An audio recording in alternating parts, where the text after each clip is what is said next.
Ayah saya almarhum adalah pensiunan Angkatan Udara. Dan pensiunan Angkatan Udara pangkatnya pun nggak tinggi, hanya kapten. Jadi bisa dibayangkan saya lahir di Mospati, di Madiun, asli Malang. Rumah kami yang termewah itu adalah gorden. Karena kami tidak punya perabotan, jadi gordennya dimahalin supaya dilihat orang bagus. Di dalamnya kursi pun nggak punya gitu ya.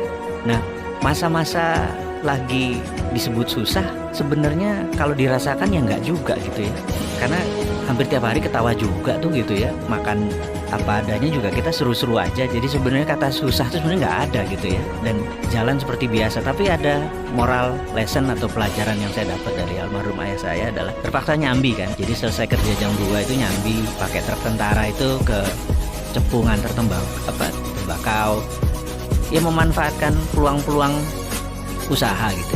Nah pada saat itu saya ikut ayah saya masih 4 tahun 5 tahun di samping, dan disitulah kesempatan saya belajar pelajaran bisnis Jawa yang itu saya pakai untuk disertasi saya waktu sekolah dulu. Akhirnya saya menggunakan metode ini. Jadi ada ternyata untuk makmur itu katanya nanti Indonesia gemah rimpah rojinawi joroyo royo itu ada kata toto tentrem kertora harjo gitu ya. Jadi untuk kertora harjo itu kita harus tentrem gitu.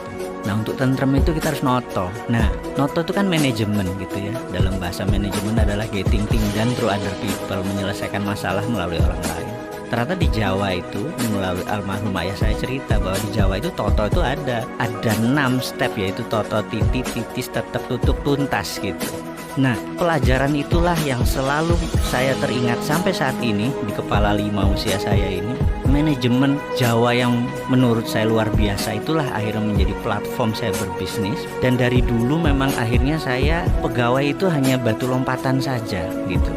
Nah singkat cerita, sebagai orang kampung, cita-cita saya adalah sekolah ke Amerika. Dan ini mission impossible, karena saya pindah ikut orang tua saya ke Palembang 5 tahun tinggal di sana, kemudian balik papan hampir 7 tahun. Bisa dibayangin saya kelas 2 SD, saya menggunting rumahnya Donald Trump, White House. Dan selalu saya bilang sama diri saya mau sekolah di sini. Suatu hari, kalau zaman dulu kan kita main kelereng terus ngambil kelereng dari kantong, kelerengnya jatuh, gambar itu juga jatuh. Teman-teman lihat di Palembang, ngomong begini, apa nih? Aku bilang, aku nak sekolah di sana. Mak mano, dusun gitu. Nggak mungkin. Saya bilang, enggak. Saya mau sekolah di sana itu gitu. Walaupun kita diketawain di garger-garger. Kelas 5 SD pindah balik papan sampai SMA sama, ini gila lu katanya gitu dan lain sebagainya. Kelas 2 pindah Jakarta, setiap hari dari Blok M ke Halim itu selalu lewat Tekdikbud. Suatu hari ada pajangan besar sekolah ke luar negeri, dan saya berkata, kesempatan, saya mendaftar. Pengumuman saya ingat banget karena nilai jasa saya 6, paling tinggi 8 agama, 1 nggak mungkin lah gitu. Tapi saya pede dalam hati bahwa saya sekolah ke luar negeri. Pengumuman keluar, nggak ada nama kita. Karena saya emang dari pertama mau ke Amerika. Sementara zamannya Pak Habibie itu tahun 84, 85, 86 itu kan disekolahkannya ke Belanda atau ke Jerman gitu ya. Saya ngotot. Terus seminggu kemudian dapat surat harus ke Dekdikbud.